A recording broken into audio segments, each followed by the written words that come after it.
คือบรรดาพวกเขาได้นำมาได้พบปะกันในวันมหาปวารณาหรือวัน สิ้นไตรมาสของการออกพรรษาของพระเจ้าประสงค์ซึ่งเป็นที่นิยมในทางพระพุทธศาสนาอย่างนี้ก็นับว่าเป็นโชคลาภของเขาอย่างหนึ่งแล้วก็ทุกคนก็อุตส่าห์พยายามมาและตั้งจิตเจตนามาเพื่อจะมาฟังทั้งมาฟังและมาเบิ่งน้ำฟังทุกอย่างสิ่งที่มาผ่านเข้ามาทางประสาททางหูแล้วก็ดูทุกอย่างที่ผ่านเข้ามาทางสายตาเพื่อที่จะน้อมเข้ามาพิจารณาแก้ไขจิตใจของเฮานี่ล่ะให้เป็นไปในทางดีทางชอบตามทำนองของคำสอนของพระพุทธเจ้าซึ่งพวกเฮานิยมนับถือกันมาวันนี้ก็มีบรรดาญาติพี่น้องหลายทางเลยมารวมกันอย่างพวกเขาที่เข้าใจกันก็รู้สึกว่ามีจำนวนหนาหูหนาตาเนี่ยจักหน่อยถ้าอย่างไรก็ต่อไปข้างหน้าก็นับแต่คนนับแต่มือสิหลายขึ้นก็อาจเป็นได้แต่ว่าหมู่เฮาก็อาจสิอยู่ไปถึงแค่ใดขนาดใดอันนั้นก็ขึ้นอยู่กับวิสัยของสังขารซึ่งมีความเกิดขึ้นแล้วก็ได้ทำกลางกับแปรปรวนผลที่สุดก็เป็นไปตามวิสัยของเขายังเฮาสิเข้าใจกันนั่นละแต่ในระยะซึ่งหมู่เฮาได้มารวมกันอย่างมื้อนี้ล่ะถือว่าเป็นวันสำคัญอย่างพวกเฮาที่เข้าใจกันก็ควรจะมีการพูดจาปราศัยหรือเสนอแนะวิธีการแนวทางในการที่จะน้อมนำไปประพฤติปฏิบัติให้เป็นศีลเป็นธรรมหรือเป็นคุณงามความดีเกิดขึ้นในจิตในใจของเฮาเท่าที่สามารถก็จะได้ทำได้เพราะทุกคนก็คลุกคลีอยู่กับกิจการงานต่างๆเกี่ยวกับการทำอาชีพการที่คนคิดที่หน้าในวิถีชีวิตของเจ้าของนี่ก็คือที่หาโอกาสได้ยากบางคนแต่บางคนก็เอาใจใส่กันดีเรื่องของพระพุทธศาสนาเป็นบ่ได้กล่าวถึงเรื่องอื่นกล่าวถึงเรื่องความเป็นมาของชีวิตหมู่เฮานี่ล่ะของหมู่คนที่เกิดขึ้นมาในโลกตลอดถึงเทวโลกพรหมโลกทุกระดับทุกชั้นเพื่อให้เป็นไปเพื่อความเจริญยิ่งขึ้นไปคือจุดประสงค์ดั้งเดิมของบรรดาบุคคลเฮาที่เกิดขึ้นมาในโลกหรือที่ยังบ่ทันเกิดก็ตามซึ่งยังเป็นจิตวิญญาณกำลังเสาะแสวงหาที่เกิดที่เรียกว่าเป็นสัมภเวสีและตอนที่จะเข้ามาสู่ปฏิสนธิมาเกิดเป็นบุคคลมาเกิดเป็นคนยังเฮาที่เข้าใจกันตามเจตนาเดิมขั้นแรกที่สุดก็เพื่อสิมาประพฤติปฏิบัติสร้างเอาคุณงามความดีให้มาบำรุงหรือมาสนับสนุนความเป็นอยู่ของเฮานี่ล่ะหรือในชีวิตของเฮานี่ให้ดียิ่งที่สุดเท่าที่จะดีได้บ่ว่าจะเพียงแค่มนุษย์ชาติของเฮาตลอดจนถึงบรรดาสัตว์ตัวไปซึ่งพระเจ้าเกิดขึ้นมาตกอยู่ในอบายภูมิซึ่งหาโอกาสสิมาประพฤติปฏิบัติทุกขั้นได้ยากพวกเรานั่นก็พยายามที่จะสร้างความดีเพื่ออยากให้มาเกิดเป็นมนุษย์เพราะว่ามนุษย์คือยังคนเฮานี่เป็นสถานย่านกลางในการที่จะประพฤติปฏิบัติสร้างความดีได้ทุกระดับทางขั้นต่ำก็บ่ได้ต้องว่ากันไปพูดถึงขั้นสูงนับแต่ขั้นมนุษย์ซึ่งเรียกว่าเป็นมนุษยธรรมหรือเป็นคนสมบูรณ์บริบูรณ์ก็ยังมีอยู่หลายชั้นหลายระดับทั้งเฮาที่เห็นกันอยู่ทั่วไปในโลกหรือในหมู่บ้านเมืองเฮาก็บ่คือกันมีการยิ่งย้อนต่างกันไปหมดทั้งรูปพรรณสันฐานกิริยามารยาทความประพฤติปฏิบัติและสติปัญญาความเฉลียวฉลาดทุกอย่างล้วนแต่มีการยิ่งย้อนต่างกันไปก็เนื่องมาจากผลของการกระทำคือคุณงามความดีที่เรียกว่าวาสนาบารมีเป็นสิ่งที่มาเสกสรรให้เฮาเป็นไปต่างๆกันแล้วคันนี้เพียงแค่นี้แล้วก็ยังบ่ให้แล้วยังมีความมุ่งมา่ปรารถนาต้องการจะให้เจ้าของดียิ่งขึ้นไปเพราะว่าโลกแต่ละโลกซึ่งมีอยู่ที่เฮามองเห็นด้วยสายตานี่ก็มีแผนกหนึ่งแล้วที่มองลึกลับไปกว่านั้นอีกโดยอำนาจสายตาทางในเรียกว่าเป็นตาธรรมยังมีอีกมากมายกายกองตามตำนานเพิ่นก็เคยเพิ่นก็กล่าวไว้พวกเฮาก็คงสิเข้าใจกันดีอย่างว่าเทวโลกที่เรียกว่าเป็นชะกรรมมาพจรสวรรค์นักจาตุมมหาราชิกาตลอดจนถึง ท่านสูงกรณีมีสวัสดีแต่ก็ยังมีข้อมาโลกยังมีอรูปภพยังมีโลกกุตโลกเป็นไปอีกซึ่งเป็นโลกที่ละเอียดขึ้นไปตามลำดับชั้นในบรรดามนุษย์หมู่เฮาซึ่งเกิดขึ้นมาแล้วอย่างนี้ก็ต้อง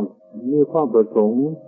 จำต้องการจะให้ดียิ่งขึ้นไปตามลำดับแต่ว่าก่อนที่ดีได้จะต้องอาศัยเหตุคือการประพฤติปฏิบัติสร้างความดีให้เกิดทันทีขึ้นในใจของเฮาที่ว่าของทั้งหลายนั้นไม่อยู่ในใจเฮาก็ว่าได้เรียกว่าเป็นตัวเหตุ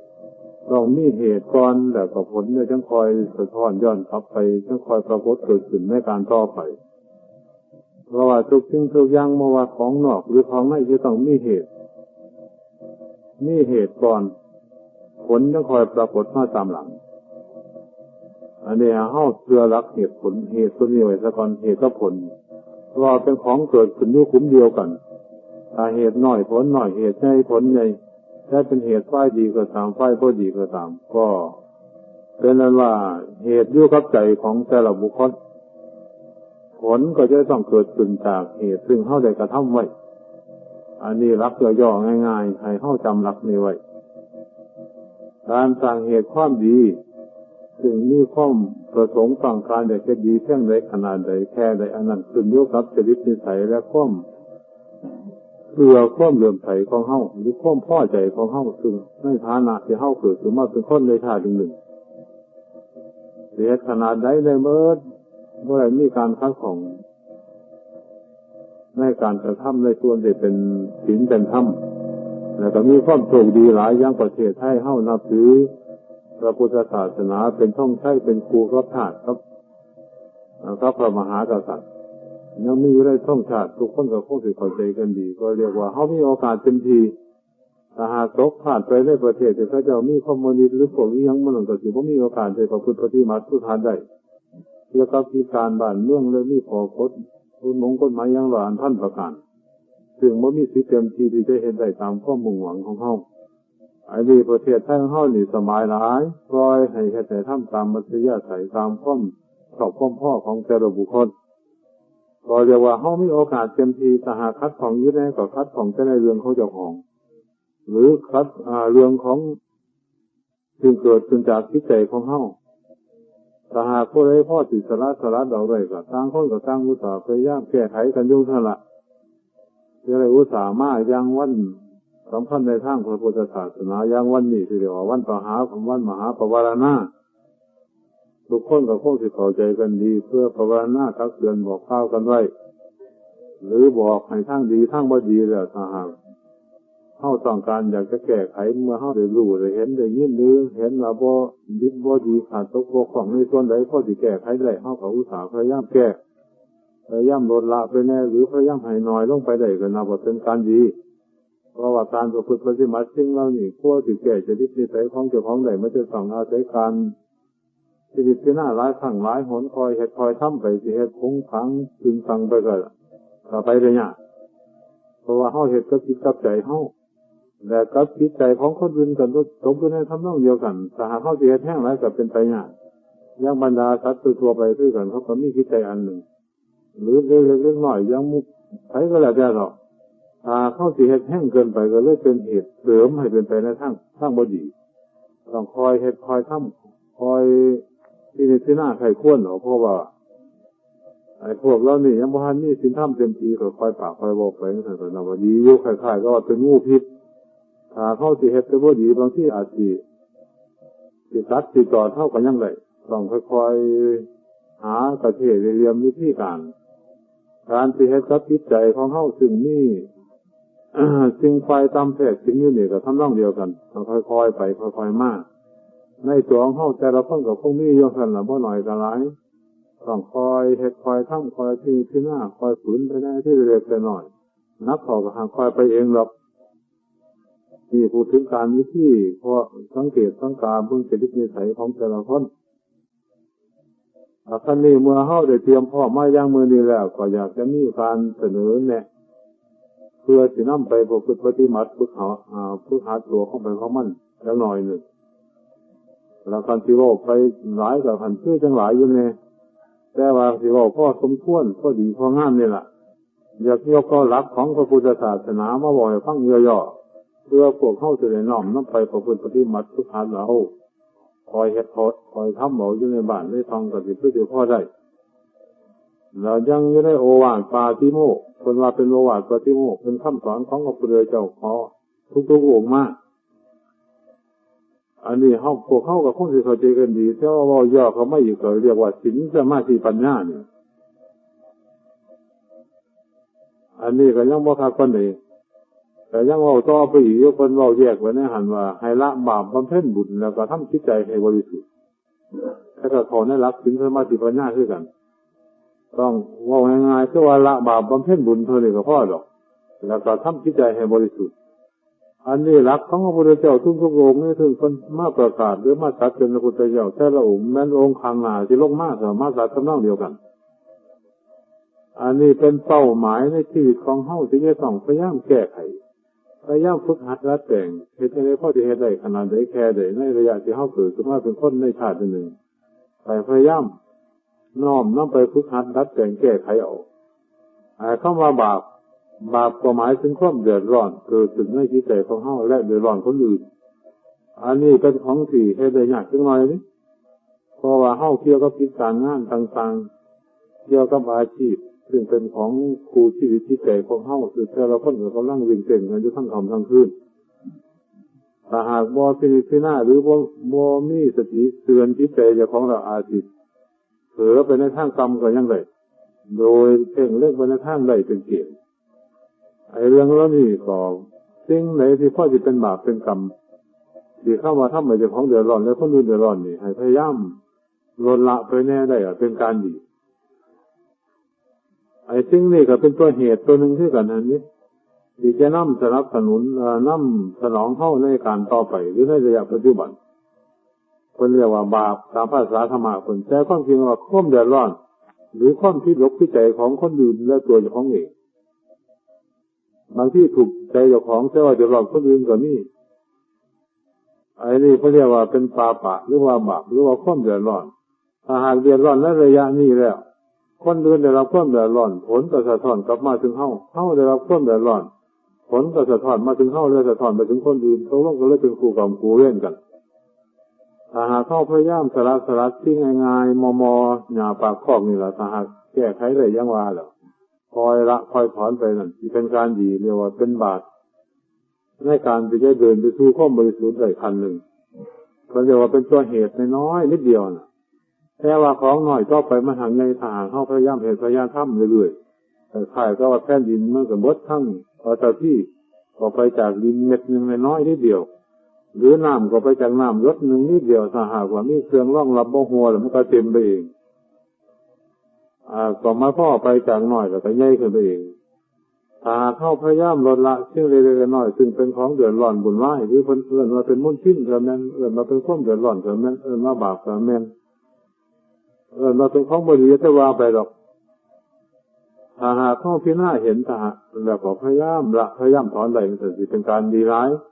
เขาเรียกว่าบาปเล็กๆน้อยๆแต่ว่าบาปเล็กๆน้อยๆที่เป็นบาปเป็นอย่างมันแต่เท่าที่ย้อนเข้ามาให้ใกล้ที่สุดในตัวของเฮา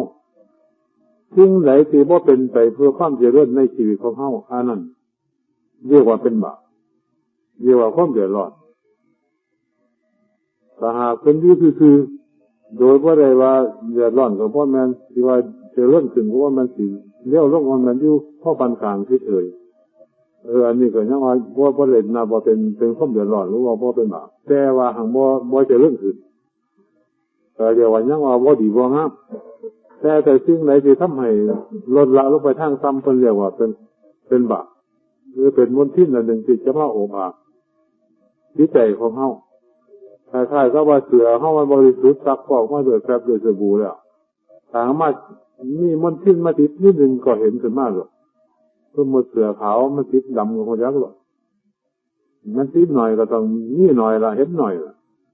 ลักษณะของจิตใจก็ทำนองเดียวกันถ้าหากว่าสิ่งใดสิ่งมีมาติดแปดแล้วจิตใจของเฮานั่นหน่อยนิดนึงก็ยังมีอยู่คั่นเฮาระลึกรู้ได้อยู่แต่ว่าหังด้วยอำนาจทางอื่นมันกดดันก็เลยแก้ไขบ่ได้ก็ปล่อยไปก็มีเป็นบางคน คอยไปที่หลังจะคอยแก้แต่แล้วนักเขาก็เลยเกิดข้องเคยชิ้นเลยเป็นนิสัยไปเลยเป็นเกิดมีบางคนแต่นั้นจึงมื้อนี้เฮาต้องพยายามรังเกียจไว้ให้มากสิ่งที่ทำให้เราได้รับความเดือดร้อนเจ้าของและคนอื่นเพิ่นเรียกว่าเป็นบาปว่าตามภาษาธรรมะเราคันที่บาปน้อยๆแน่ๆเฮาได้ฮู้จักความหมายแล้วว่าสิ่งที่ว่าทำความเจริญในเจ้าของเรียกว่าเป็นบาปเรียกว่าบ่ดีแม่นหยังว่าซั่นถ้านับประมาณใกล้ๆเฮานับเป็นความขี้เกียจขี้คร้านนี่ก็แม่นแล้วนี่ความขี้เกียจขี้คร้านก็เป็นสิ่งที่ท่อนบันท่อนความเจริญของเฮาคือบ่ว่าทางโลกหรือทางธรรมถ้าผู้ใดเกิดความขี้เกียจขี้คร้านขึ้นในจิตใจเรียกว่าของบ่ดีเข้าไปสิงแล้วอันนี้ก็เรียกว่าเป็นบาปอันหนึ่งคือน้อยเด้แล้วก็ความง่วงเหงาหานอนก็แม่นเบิดในวิวันธรรมทั้งหาแล้วความพันวันต่อกันพุ่งก็แม่นเบิดนี่เป็นบาปเล็กๆน้อยๆเบิดว่าหาจะไปทำร้ายคนอื่นบาปเฉพาะในเรื่องขัดขวางความเจริญของเฮาแต่เรียกว่าเป็นบาปคือกันปัญหาที่น่าแก้ไขไปถึงเรื่องของเล็กๆน้อยๆถึงมันเกิดขึ้นในจิตใจของเฮาเนี่ยแต่ก็ว่าเป็นบาปอันนึงคือกันราคานี้ต่อไปเพิ่นน่ะสิใหญ่ไปอีกนี่น่ะถ้าสิ่งเรานี่มันหลายเท่าละโอบาจิตใจหนาแน่นเขาทำให้ปัญญาสร้างทำให้สติของเฮาบ่พอก็เลยบ่รู้เรื่องของจิตใจนักเขาบางทีอาจสิถลำไปในทางกรรมก็ยังได้ก็คอยใหญ่โตขึ้นไปเรื่อยๆนี่ล่ะเพิ่นเรียกว่าให้พยายามละพยายามสอนพระพุทธเจ้าเพิ่นสอนในบาลีเพิ่นว่าสัพพปาปัสสะอาการนังของที่เป็นบาปเล็กๆน้อยๆพยายามละพยายามถอนได้เป็นการดีถ้าหากจะไม่ทันการพวกนักปฏิบัติแล้วเป็นพระเจ้าพระองค์พยายามละลดละมาตั้งแต่เจตนาเพียงความคิดนึกขึ้นยึดใจถึงน้อมไปในทางอกุศลแก้ไขทันทีเลยว่าให้มีแสอยู่ในจิตใจพ่อหน้าที่หรือพ่อสมองล่ะเคยแสเลยหอดปีหอดเดือนแล้วบดทั้งการขึ้นการเรื่องเขาละเพิ่นหาแก้ไปเองได้กับแซ่เขาแล้วแต่มันเอาอย่างมาแซ่ก็ยังเข้าเหตุท่านสมพระกาศทักอย่างมูลมันก็เลยจะสมไม่ได้เปลี่ยนสภาพไปไม่ไรก็อย่างนี้อันนี้หากมาแซ่ยังไม่คิดแต่มันกับคุณเคยไปเองก็เลยเป็นไปเองนี่นักเขาก็เลยหนาเขาก็เลยเป็นไปในทางต่ำฉะนั้นปัญญาว่าพยายามว่าให้แซ่ยังไม่คิดใจเราเนี่ยเอาว่าเขามาหนีสักจังหวะเจ้ากันว่าสำหรับบรรดาพวกเขาก็เป็นนักปฏิบัติธรรมมีความง่วงเหงาหานอนด้วยความขี้เกียจขี้คร้านมันง่ายพุ่งซ่านลำพันนั้นก็แล้วแต่หรืออิจฉาพยาบาทลอยอันท่านอย่างซึ่งเป็นสิ่งที่มาคัดขวางความเจริญในร่างจิตใจหากคนปรากฏเกิดขึ้นในจิตใจเพียงแค่รู้สึกเท่านั้นให้พยายามแก้อย่าให้คนยุโดดอย่าบ่ดียึดเดินเราทำผิดในตู่หรือเป็นเรื่องของสิ่งที่ผิดอย่าเบื่ออย่ามึนอย่าเมาอย่างมึนแล้วเฮาบ่ให้เฮารังเกียจคล้ายๆก็ว่ากินบ่ดีเฮาอาจดังเราหรือหนีไปทางใหม่นี่ต้องพยายามสลัดซักออกจากจิตใจได้ทุกระยะทุกครั้งทุกคราวบ่ให้คนอยู่นั่นได้ดีหลายถ้าหากปล่อยคนอยู่ซั่นนับแต่มื้อมันสิใหญ่โตขึ้นไปนี่เพิ่นเรียกว่าพยายามชะล้างอยู่ทุกระยะหรือซักฟอกอยู่ทุกระยะทุกครั้งทุกคราวที่ปรากฏเห็นถ้าคิดเท่าเป็นท่านก็แสดงว่าน้อมไปในทางอกุศลแม่นเพิ่นสิไปเลยเนี่ยไปในทางต่ำแล้วถ้าสิเอาได้ก็เลยเอาบ่ได้ก็มันไปเลยท่านล่ะนี่เพิ่นเรียกว่าบาปเล็กๆน้อยๆคิดอยู่ในเจตนาที่คิดใส่คือมันคิดที่เฮาได้เห็นมาทางตาทางหูทางจมูกทางลิ้นทางกายทางใจมาทางอายตนะทั้ง6เป็นอารมณ์มาได้บ่ดีไปฝังทับเข้าหั่นล่ะก็แม่น5โลดตาเข้าบ่แก้ไขบางคนจนปล่อยไว้ให้เกิดอิจฉาพยาบาทเกิดผูกโกรธโดยจักขังจักหนเข้าปี10 ปีคือพ่อก็ย่ำเลยก็ยังเดือดร้อนก็ย่ำน่ะผู้นั้นบ่พอใจผู้นั้นผู้นี้เกิดทัดของคิดใจกันข้างหลังข้างนี่คือพ่อก็ย่ำเลยงุดหงิดขึ้นมาเลยที่คิดใจของเฮาเรียกว่าเพิ่นแช่อยู่หั่นนี่น่ะฝังอยู่หั่นแต่พ่อคือพ่อพับเกิดขึ้นมาโลดฉะนั้นเพิ่นจะว่าพยายามให้แก้ไขได้เป็นการดีเรื่องการผูกเวรกันมันเป็นของที่ร้ายกาจจิตวิญญาณของสัตว์เฮามันสิอยู่ในมนุษย์ก็เพียงแค่นี้ก็ยังแน่สหากร่างกายอันนี้แต่ทำลายมีแต่จิตวิญญาณไปพอกันที่ว่าแล้วก็มีแต่ทางเดียวกันอยู่นี่ยุ่งยิงก็ยุ่งสั่นไปยุบพบหน่อยพบใหญ่พุ่มหน่อยพุ่มใหญ่ใช้กันแล้วแต่ถ้าหากมีการผูกโกรธติดเนี่ยจะได้คิดใจแล้วมันห้าที่เอากันหมด ฉะนั้นคนเฮาจึงมองเห็นกันต่างๆกันในระยะที่เกิดขึ้นมาเป็นคนบางคนบ่เคยเห็นหน้ากันแต่คือพอเห็นแล้วเกิดความบ่พอใจขึ้นมาเลยแต่แสดงว่าจิตวิญญาณเคยเป็นปรปักษ์กันมาหรือเคยผูกกรรมผูกเวรกันมานิดหน่อยหลายๆอย่างแล้วแต่เกิดความรู้สึกขึ้นมาเลยเลยบางคนบ่เคยเห็นหน้าเสียเกิดฮักเกิดมากกันขึ้นมาเกิดมีความเมตตาสงสารก็มีเป็นหลายคือกันนี่ให้เฮาสังเกตเบิ่งจิตใจของเฮาก็คงจังดอกนั่นก็แสดงว่าจิตใจของเฮามันเคยเป็นผู้เคยได้คบหาสมาคมกันมาตามวิธีการต่างๆทั้งดีทั้งบ่ดีอันนี้ก็จะว่าเป็นบาปเล็กๆน้อยๆบ่ซึ่งเป็นหน้าที่ของพวกนักปฏิบัติที่จะต้องซักพอกสละออกทุกระยะทุกครั้งทุกคราวตามเฮาปรากฏเห็นนอกจากสิ่งที่บ่มองเห็นหรือบ่รู้สึกแล้วคันนี้ส่วนที่เป็นบุญเป็นกุศลนั่นหน่อยปานใดก็ให้สะสมไว้ในทำนองเดียวกันในหลักตรงกันข้ามพยายามแก้ในสิ่งที่เป็นประโยชน์ตนและประโยชน์ผู้อื่นโดยมากคนเฮามักสิเห็นประโยชน์ตนอยู่ก็แค่อยู่ในเห็นประโยชน์เจ้าของแต่ว่าจะให้ไปเดือดร้อนผู้อื่นถ้าเห็นว่าที่ทำประโยชน์ในเจ้าของแล้วเพิ่นไปทำให้คนอื่นเดือดร้อนก็บ่แม่นอีกล่ะจะว่าทั้งไรทั้งเสียถ้าหากให้มีแต่ส่วนได้อย่างเดียวดีหลายถ้าทำไปเป็นประโยชน์ผู้ตัวเจ้าของเองแล้วบ่กระทบกระเทือนกับคนอื่นอันนี้เป็นของที่ควรเหตุควรทำหลายถ้าเป็นไปกระเทือนคนอื่นก็เรียกว่าบ่ดีปานใดมันเรียกว่าทั้งเอาใส่ทั้งเอาออกเรียกว่าทั้งซักทั้งเอาของบ่ดีมาป้ายนำก็เรียกว่าบ่งามปานใดถึงเหตุหลายปานใดก็บ่ได้มีอานิสงส์เต็มที่ให้เฮาพยายามเอาแต่ทางที่เรียบร้อยได้ล่ะเป็นการดีนี่ขอเตือนไว้ในบรรดานักปฏิบัติทั้งหลายราคานี้ในส่วนที่เป็นประโยชน์ส่วนตนตอนนี้ก็ยังบ่พอให้เป็นประโยชน์ส่วนรวมได้เป็นการดีไอ้เรื่องส่วนรวมส่วนใหญ่มันมีประโยชน์ใหญ่อย่างเฮาสิมีความช่วยเหลือในกิจการงานต่างๆในทางส่วนใหญ่ตัวร่วมนั้นสิประเทศชาติบ้านเมืองก็ดีหรือส่วนร่วมในก็ดีอย่างวัดวาศาสนาเฮาสิก็นับว่าเป็นการดีหลายถ้าเฮาทำประโยชน์ส่วนรวมใหญ่ได้นั่นมีประโยชน์ใหญ่เพราะว่าเหตุใหญ่ได้ผลก็ต้องใหญ่ไปตามเรื่องแต่โดยมากประโยชน์ส่วนรวมเนี่ยอย่างนี้เหตุอย่างยากแน่จะน้อยอยู่ได้ตามเท่าที่สังเกตต้องตามธรรมดาของจิตใจของแต่ละคนเพราะว่าเห็นเราเป็นของไกลจากเจ้าของโดยมากเห็นตัวเจ้าของนี่เป็นของสำคัญเหตุงานเจ้าของในเหตุง่ายนี่ถ้าหากเหตุในผู้อื่นนี่อย่างที่อย่างยากถึงเหตุไปข้อเสียไว้เลยเนี่ยเป็นโดยเป็นส่วนมากแต่อย่างเมื่อวานเนี่ยอย่าง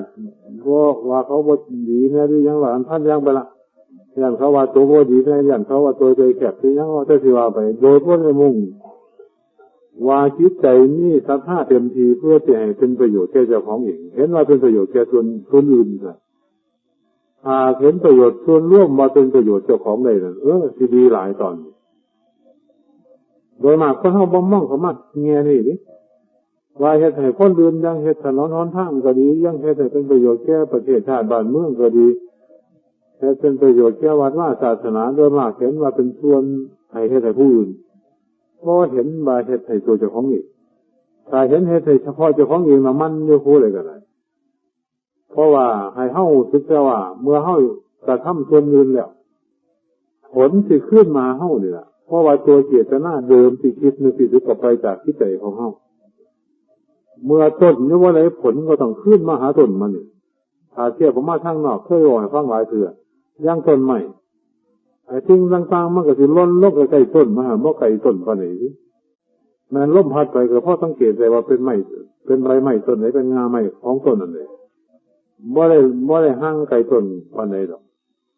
อันนี้ชั้นใดก็ดีเจตนาคิดนึกเกิดจากจิตใจเป็นตัวเหตุใหญ่ตัวคิดตัวนึกตัวเจตนาตอนที่เหตุที่ทำลงไปเมื่อต้นนู่นนี่แล้วผลในการกระทำมันจะเหตุผลส่วนร่วมหมดถึงว่ามานี่แหละเหตุผลส่วนเล็กส่วนน้อยก็ถึงว่ามานี่บัดในด้านดีด้านบ่ดีก็สิมาร่วมอยู่ในเงามันนี่แหละให้เข้าใจมองนี่ไว้ซะก่อนถ้าเฮารู้สึกตัวว่าโอ้เหตุผลนี่มันขึ้นมาดีได้ว่าไผกับมันนี่ในการทำหรือการประพฤติปฏิบัติยังทุกอย่างมันทั้งนั้นเพราะว่าผลมันขึ้นมาหาเจ้าของแม้นเขาสิได้ดีสักเท่าไรก็ตามผลก็ต้องขึ้นมาเฮาบ่ค่าได้ก็สั่งเท่านึง เมื่อมีความรู้สึกคิดในอย่างนี้แล้วเฮ็ดได้ตามสบายบ่ได้บังคับบัญชากันน่ะบ่ได้ต้องใส่ข้อกฎว่าอีหยังกันน่ะบ่ต้องมีเครื่องหล่อเครื่องอ้อยกันน่ะบ่ต้องมีหาการเลี้ยงการเชียบ่ต้องมีหาเครื่องมหรสพครบมันไปอ้อยกันอีหยังน่ะไปเฮ็ดได้ตามศรัทธาของผู้นั้นแล้วทุกมื้อนี่ให้เฮามองออกไปทางนอกบ่รู้เขาบอกไปไกลกับมันคือจังคล้ายๆกับใส่ลายป้ายสีให้คนนอกในการทำบุญทำทานแล้วโดยมากมาถึงเครื่องอ้อยกันไหนดิตามวัดต่างๆคือทั่วไปถ้าว่ามีน้อยอ้อยแล้วว่าใครอยากไปบางที่ก็เอามาห่อศพที่ไหนเนี่ยคนมาอ้อยไปหล่นละหรือประตูว่าก็ต้องเก็บตัวกันมานึ่งเพิ่งพูดเขาเลยเอาที่เกิดไปรูปเลยจะค่อยไปท่านกันบางที่ก็ว่าอยากท่านคนละปุ่นเท้ากันเอาคนละญาติเอาคนละอันโมนี่ก็สิเกตนาศรัทธาไปในถ้ำน้องนั่นบุญกุศลก็คงสิบ่เต็มแบบกันเลยพอว่าให้โดยกำลังศรัทธาตามหลักอภิธรรมมันก็ยังว่าไว้แล้วในอาสังขาริกสังขารถึงปรุงแต่งคิดใจไปในทางที่ดีที่เป็นกุศลถ้าหากบ่มีผู้ใดแนะนำเกิดขึ้นเองนั่นเป็นของที่พิเศษถ้ามีผู้แนะนำอยู่แน่นั่นถึงแม้ว่าที่มีศรัทธาก็ยังบ่พิเศษปานใดซ้ำบ่นำก็ให้โดยความจำใจมันก็สิพิเศษเท่าปานใดถ้าหากว่ามันเกิดขึ้นเองในจิตใจของเขามีอานิสงส์หลายการท่านกันในรูปอย่างว่านั่นคือสิอย่างอยู่มีแนวหล่อแนวอ้อยหลายมีแนวบังคับบัญชาแนวยังแน่ร้อยอันท่านประการก็ที่เป็นไปอย่างผลของการท่านก็ที่บ่พิเศษแค่นั้นตาทุกคนรู้สึกว่าการทำบุญทำทานมันได้การทำประโยชน์เสียสละกำลังกายกำลังแรงหรือกำลังยังถูกยังให้เป็นประโยชน์ร่วมผลก็สิขึ้นมาเฮาให้เป็นประโยชน์ส่วนตัวบุคคลหรือส่วนไหนก็แล้วแต่ก็สิขึ้นมาเฮาอย่างเดียวหรือว่าเป็นการเฮาทำให้เฮารู้จักหลักกันนี่ชัดจิตใจเห็นโดยความแล้วง่ายหลายการทำบุญทำทานก็ง่ายการทำประโยชน์ส่วนร่วมส่วนสาธารณประโยชน์ทุกอย่างเฮ็ดง่ายมั้งบ่ได้บังคับบ่ได้หาแต่ผู้บอกผู้วันอย่างเงี้ยว่าอันนี้ผลเลยผลของเจ้าของนี่ต้องเฮ็ดต้องทำเฮ็ดแล้วผลเกิดจากเฮาคล้ายๆก็ว่าเฮารู้สึกว่าการกินข้าวแล้วมันยิ้มเฮานี่ที่มันอยู่ในจังหวะอยู่ที่น่าได้ยังว่าอันนี้ขอฝากไว้เป็นข้อคิดอย่างหนึ่งนี่ก็เรียกว่าเป็นการสะสมบุญกุศลไปเล็กๆน้อยๆให้เกิดขึ้นเมื่อที่ใจเฮามีชีวิตที่ใสรู้ในลักษณะอย่างว่านี้แล้วการทำประโยชน์ส่วนใหญ่ได้ง่ายบ่ได้ยากตลอดจนถึงการนั่งสมาธิภาวนาการเสียสละในความทนทุกข์ทรมานในทุกขเวทนาต่างๆนานาอย่างก็เสียสละได้ง่ายเห็นว่าเป็นการทำประโยชน์ให้แก่ตัวเองของบริมันมากปรากฏเกิดขึ้นแล้วตาเข้าสละดอกหรือพันผลสิ่งเรานี่ไปแล้วของดีมันก็ข้อที่เกิดขึ้นจากคุ้มเดียวกันนี่แหละเว้ยวันถ้าหากรู้ถ้าเจ้าที่แล้วเข้ากันง่ายของบ่ดีว่าเลยของดีก็ต้องอยู่บนหันให้เข้าหูจักอันเจ้าที่ไว้ซะเพราะว่ามันเกิดจากคิดใจของเข้าเพราะว่ามันเกิดคุ้มเดียวกันนี่นรกก็เกิดจากนี่สวรรค์ก็เกิดจากนี่ที่ว่าโลกก็มาโลกเกิดจากนี่ฮอดพานิพพานเกิดจากคิดใจเพราะว่าตัวเหตุมันอยู่นี่พระพุทธเจ้าพระเจ้าว่าตัวมหาเหตุตัวเหตุตัวประโยชน์จังเพิ่นผู้ใดก็อย่างนี้กันมากว่านั้นแต่ว่าการเหตุทั้งหมดมันต้องขึ้นมานี้เมื่อรู้ทันทีแล้วเหตุง่ายเมื่อเฮาแก้ไขในส่วนสละส่วนบ่ดีเอาแล้วส่วนดีก็พยายามบำเพ็ญให้เกิดให้มีขึ้นแล้วแต่เลยจะเป็นบาปในการที่จะสนับสนุนให้จิตใจบริสุทธิ์พุทธของคอยชะล้างปัจจัยที่เล็กๆน้อยๆก็เลยสิบริสุทธิ์ขึ้นมานี่บัดให้มีสติใครควรพิจารณาสิทำให้จิตใจบริสุทธิ์ได้ง่ายผู้ใดบอกกันนี่อย่างมันบอกว่าใครได้ที่บัดใส่ค้อนมันนี่บัดถ้าคอยหูมือพอแล้วมันเป็นประสาทหนาขันมูเฮ้าผู้ที่บางแน่มันก็ต้องอาศัยการฟังเพื่อจะได้นำไปพิจารณาไขควรเมืองเถิดหรือจะพาสู่จักว่าดีผู้ดีก็ห้องว่าให้เป็นประโยชน์แก่หมวดนั่นตัวคนว่าไม่ได้ไปฟังเลยกันหาคนฟังหลายๆคนมาจะมาบอกให้มูคนนั่นหูแต่แทนที่ว่าจะมาเอาบุญมาเนี่ยจะมาเอาบาปตื้มสองหลำ3 หลำเขาไปอยู่ทำไรโดยเฉพาะนะว่าแบบแต่ทำไรผู้อื่นผมมันแห้งหลายเขามันยังอยู่หลายเนี่ยเขาไปอยู่เพื่อแต่พอจะยังบ่หันมือหรือบ่หันอะไร โอ้เมื่อขนาดนี้แล้วมันก็ไม่แต่ลูกมาอยู่รังค้อนบนเนี่ยใช้วิธีหัวเมื่อปัน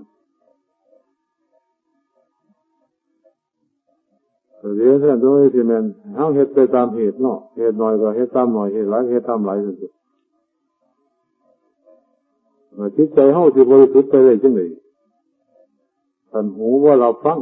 หูก็ใช้บ่ได้แล้วก็สิไปดีไปต้องมองเลยอยู่แต่เรื่องนอกอันนี้ล่ะคนเฮาสัมพ่อมันพระเจ้ามาตรัสรู้ขึ้นแต่ละองค์ในว่าท่านวางศาสนาไว้ยังพระพุทธเจ้าของเฮาถึง 2,500 กว่าปีมาแล้วก็ยังโมยังเรื่องอยู่มันเลยเป็นตะละนาคนอนบ่ฮู้มือสิ้นอยู่หั่นตะละนาคนอนตัวพุทธดอนนึงว่าท่านตัวตามตึงเอานั่นเพิ่นว่าแล้วก็พระเจ้าองค์ใหม่มาตรัสแล้วก็มาเสียงขาดแต่ละองค์ก็มาเสียงขาดแต่ก่อนว่าสิได้ตรัสรู้หรือบ่ได้ตรัสรู้จังได๋หาก็ลอยเหนือท่วมกระแสน้ำไปลงน้ำวนจมลงไปซ่อนผาดพระเจ้าองค์ก่อนจึงคือกับนี่คนน่ะจะงูข้อขึ้นมาหมู่ว่าเนี่ยเราคือมาตัดลงพระเจ้ามือพระมาองค์นึงพอมันมือว่านี่จังได๋มันพูดท่านดอนนึงแผ่นดินสูงกว่าโยดนึงที่100 ขึ้นนอนเดินไปแล้วบ่ฮู้เมื่อซั่นตัวคนว่าตามลำหน้าแต่มันกาลนาคอยู่นอกก็หันกาลนาคซึ่งมาอยู่ในตัวเฮาคือใจนะว่าท่านสินอนโดนกว่านั้นหลายแสนกลับมาแล้วพระพุทธเจ้ามาตรัสในโลกให้พระองค์มาแล้วยังบ่ฮู้เมื่อสิฮู้เมื่อยังไงมันลอยฟังอยู่ก็ยังบ่เว้ากันอยู่ซั่นสิฮู้เมื่อบ่ก็สิฮู้เมื่อซั่นเลยถ้าสิได้เว้ากันสิฟังได้ควบอยู่ซั่นถ้าพูดถึงเว้าก็สิเว้าคือลำกันคือยังโลกยังโง่กันนี่วันนี้ฟังต่อไปอีกมาเว้าเรื่องลำบากบำเพ็ญบุญแล้วก็นี่มาเว้าในเรื่องการที่ทำจิตใจให้บริสุทธิ์เมื่อเฮาสลัดมา2ครั้งมาแล้ว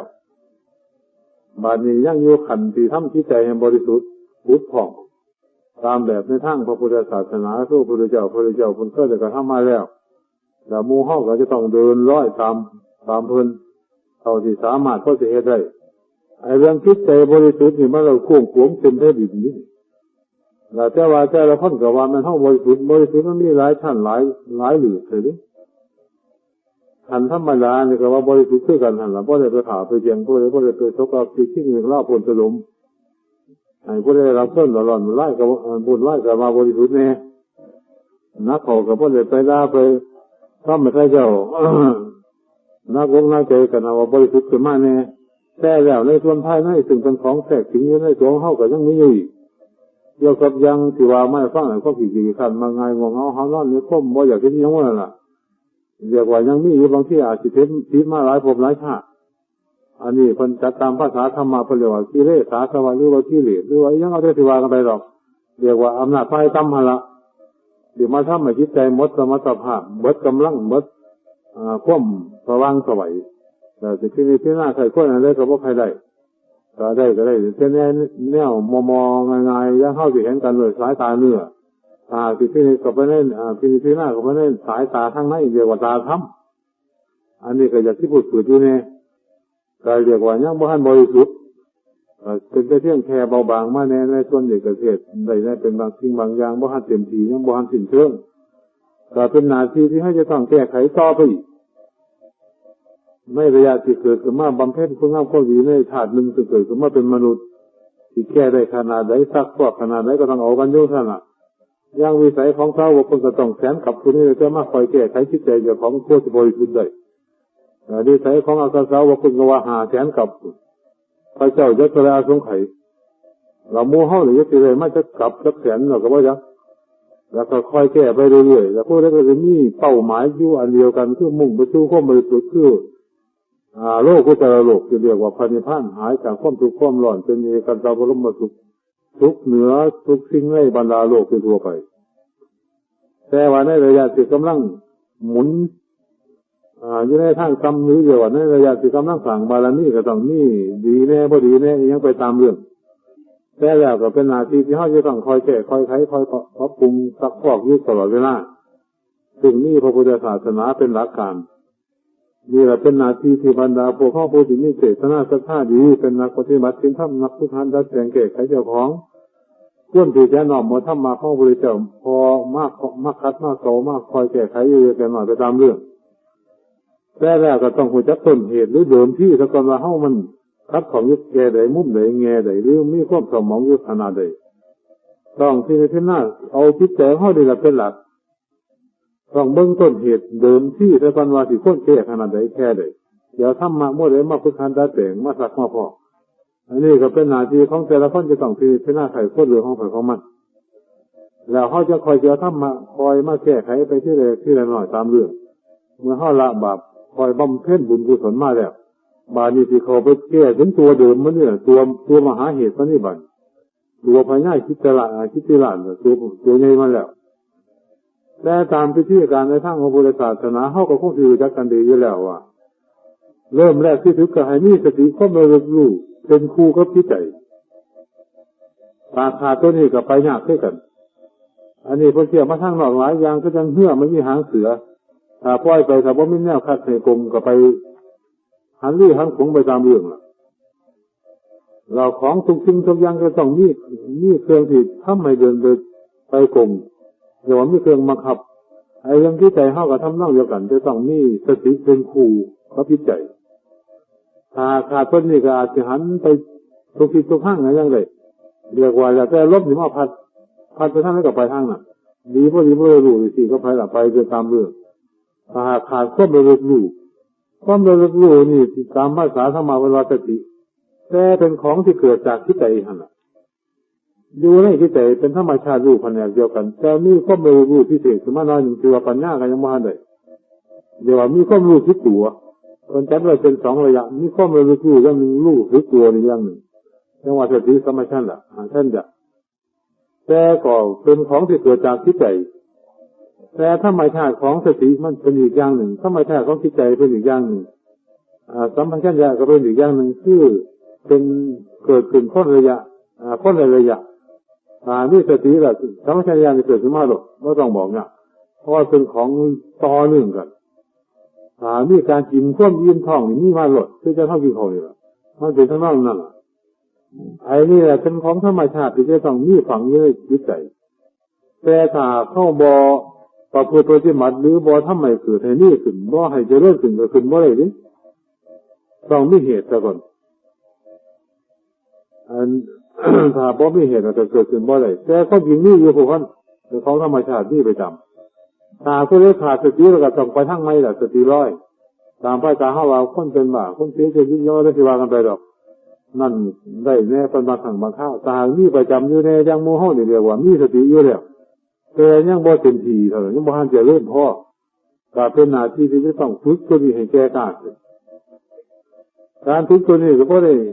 ลำบากกับกรรมยังเกี่ยวกับการทำงานเฮาก็ยังได้แล้วทุกคนก็คงฝึกกันอยู่ตลอดเวลาผู้ใดมีงานหน้าที่แผนกใดก็ต้องฝึกสตินั่นล่ะเป็นตัวสำคัญถ้าหากว่ามีสติแล้วก็เป็นไปได้ยากเพราะอะไรการคิดงานคิดท่องการเฮ็ดงานที่การขายการขายอย่างทุกอย่างต้องมีสติอยู่หั่นแต่สติไปกับงานโดยมากสิเป็นสติที่เต็มที่ฝึกไปกับหมู่สัญญาบ่เป็นสติที่เดินไปในทางปัญญาถ้าสติที่ฝึกเข้าไปในด้านปัญญาเป็นสติในองค์มรรคที่ฝึกไปในทางนี้ที่ฝึกไปในรูปวิธีการอย่างไรตามหลักมันก็ว่าให้มีสติปัฏฐานในที่หน้าอยู่ในรอบตัวของเฮานี่บ่ได้ฝึกออกไปออกจากเนื้อจากตัวของเฮาการฝึกสติทางนอกเฮาฝึกไปในงานคืองานทางนอกบัดนี้เฮาฝึกเข้ามาในเจตนาคือความคิดในร่างกายของเฮาคือจิตใจคือตัวเฮาว่าง่ายๆในอาการของกายทุกอย่างในปฏิกิริยาซึ่งแสดงออกทั้งกายทั้งวาจาทั้งคิดใจในอยู่ในตัวเฮาให้มาตลอดจนถึงในอาการของจิตที่คิดตรงปุ่งสั่นลำคาญไปรูปเลยวิธีเลยให้มีความระลึกรู้อยู่ในอาการที่ตรงไปตรงมานี่เรียกว่าฝึกย้อนเข้ามาในส่วนใกล้ชิดที่สุดเรียกว่าฝึกเข้าไปในหลักองค์มรรคก็คือหนทางเดินไปสู่ความบริสุทธิ์คือหนทางมรรคแต่หาเฮาย้อนเข้ามานี่อีกซะเพื่อสิที่ในหน้าให้สตินี่แก้กล้าให้แนบแน่นเข้ากับจิตกับใจเพื่อสิเป็นครูกับจิตใจมีหมู่วิโคกับจิตใจก็สิบ่ไหนปานใดนี่เป็นบันไดขั้นแรกที่สุดหมู่เฮาจังคอยพยายามฝึกหัดสติ ยังการนั่งสมาธิที่ว่าเก็บว่าปวดว่ายังก็ตามให้อดทนเอาใส่ขั้นดีความอดทนให้ทุกขเวทนาซึ่งเกิดเป็นทั้งกายทั้งร่างกายของเฮาเป็นเล็บเป็นซ่าเป็นยังก็แล้วแต่โดยจากที่เจอความผุ่งถ่านรับท่านงดยิ้มยังก็แล้วแต่แต่ให้มีสติอันนี้แหละคอยระลึกรู้ที่ต่ำไปเนาะเมื่อสติอันนี้ติดเนียนอยู่ในจิตใจเรื่อยๆไปหลายครั้งหลายหนมือนึงก็อาจจะหลายเดือนหรือมีอยู่ประจำแล้วความรู้สึกคิดนึกในด้านทุกขเวทนาต่างๆถ้าเท่าต้องการจะทำมันหายมันก็จะหายไปแต่ว่ามันลักษณะที่หายเป็นแต่เพียงเพียงว่าลักษณะนี้ของใจที่ไปยึดที่ในอาการทุกขเวทนามันที่หดตัวเขามาจู่ความสงบเนื่องจากอำนาจของสตินี่ก็เป็นรูปประจำด้วยแล้วว่าต้นเหตุมันไปจากที่ใจเมื่อที่ใจรู้จักเรื่องที่สติจะรู้เรื่องแล้วสติอยู่ประจำแล้วคนที่หดอาการเข้ามาอยู่ในจิตเมื่ออาการถอนออกจากความยึดถือในบริเวณรอบๆกายของเฮานี่แล้วเขามาอยู่ในร่วมนี่แล้วความรู้สึกคิดนึกในด้านทุกขเวทนามันจะหายไปเพราะว่าร่างกายเฮามันก็เป็นดินน้ำลมไฟดินน้ำไฟลมมันนี่เขาโม่จะเก็บเกิดมาแต่ไหนมาที่จังแค่ดินวัดเฮานี่เขาก็บอกว่าห้องก็เกิดเฮาเป็นคนไปสับลมพัดมุ่นเขาก็บ่ได้ว่าเก็บไฟยังน้ำยังก็แล้วแต่เขาบ่มีจิตวิญญาณยังเขาบ่รู้สึกว่าเจ็บว่าปวดยังหรอกเป็นลักษณะอาการของใจซึ่งนี่ลักษณะนี้ส่งออกไปโดยยึดไปหมายว่าเจ็บว่าปวดซื่อๆอาการนี้หดมาร่วมกันแล้วก็เลยเบิดปัญหาไปคือยังคนตายเอาไปถูด้วยให้มาห้องเถื่ออันนี้กันในทำนองเดียวกันนี่แหละถ้าเขามีสติแนบแน่นอยู่ในจิตใจแล้วหดตัวเขาว่าร่วมอยู่หันแล้วคนสิมัดปัญหาไปในเรื่องทุกขเวทนาที่จะปวดแต่ถ้าเขาถอนสติออกเนี่ยแล้วมันก็ไปยึดเจ็บปวดอยู่เพื่อเขาละพอนี่ร่างกายควบเร็วรู้ในลักษณะนี้ก็ต้องมีเป็นธรรมดาแต่เขาต้องการจะหายย่ำเลยเขาเฮ็ดได้เพราะว่าเขามีสติควบคุมเต็มที่จนว่าจิตร่วมจิตหดตัวเขามาแต่ตามธรรมะเพิ่นว่าอยู่ในทางคือความเพ่งอยู่เพ่งอาการเขาคิดจะมาเริ่มอยู่ในจุดเดียวกันเกิดทุกขเวทนาหลายๆของเขาบ่อยากไปพ้นทุกขเวทนาเขาก็ไปยุ่งหันแล้วก็วัฏฏะไปอันนี้อยากให้น้องผมมาได้หลักนี่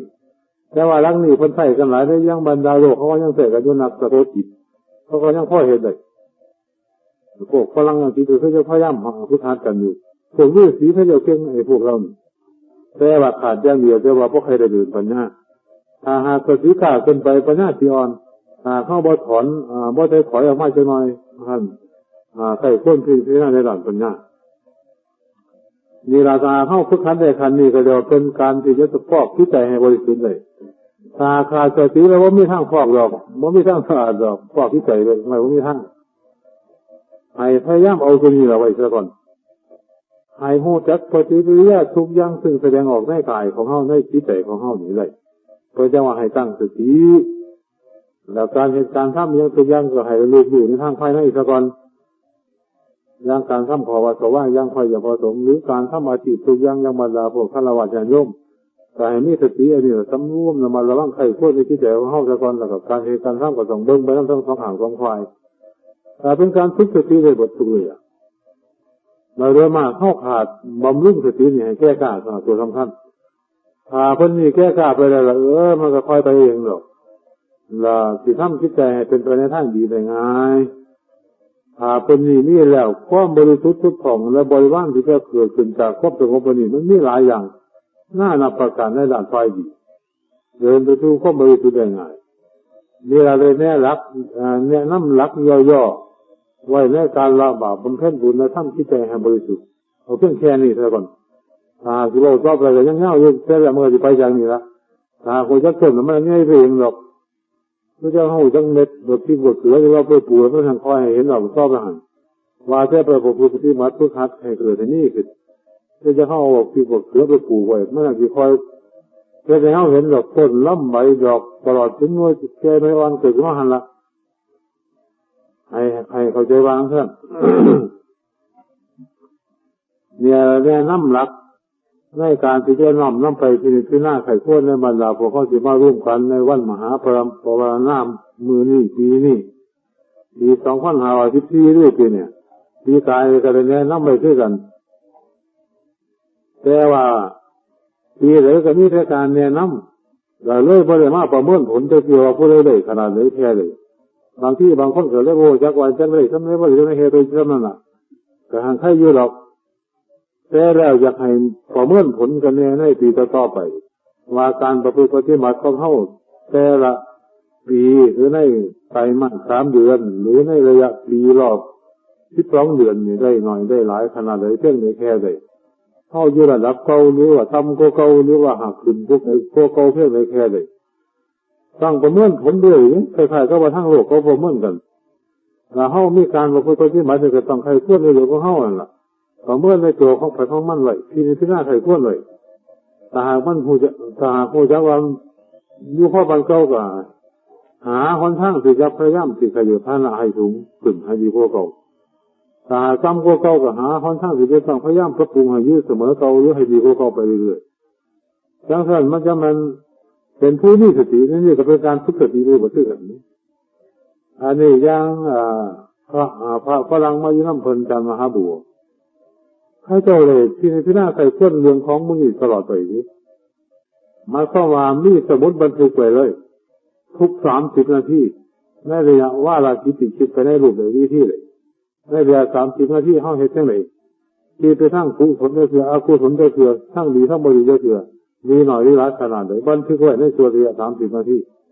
อีก30 นาทีบันทึกไว้อีกมันเป็นจังได๋เอาอยู่นั่นตลอดวันตลอดเวลาเพิ่งกลางคืนนอกจากนอนหลับถ้าจะประเมินไปเรื่อยอย่างนั้นใครควรเป็นการฝึกสติไปอยู่แต่ว่าโมเฮาโดยมากปล่อยไปตามใจเรื่องหรือปล่อยไปตามยถากรรมนี้ว่าใครเลยสนใจในการเหตุการณ์ทำการใครควรในเรื่องมือเพราะมันเลยเพราะเนื่องจากการอาชีพหลายหรือบางที่ที่โบชักรักการการเป็นเลยแต่ละบางคนอื่นใครควรพิจารณาอยู่กับนี้ให้เฮาพิจารณาบุญถ้าเห็นได้ยังนี่ดีหลายเป็นการฝึกสติไปนำแต่การค้าการขายเฮาก็ยังประเมินผลอยู่บ่เท่าได้กำไรขาดทุนขนาดใดจังได๋บ้างนี่มีเฮาค้าขายในส่วนทรัพย์สมบัติภายนอกแต่ว่าเฮาค้าขายในส่วนอริยทรัพย์ด้านภายในก็ให้ประเมินไปนำได้เป็นการดีนี่ขอฝากขอคิดไว้ให้แก่บรรดาพวกเฮา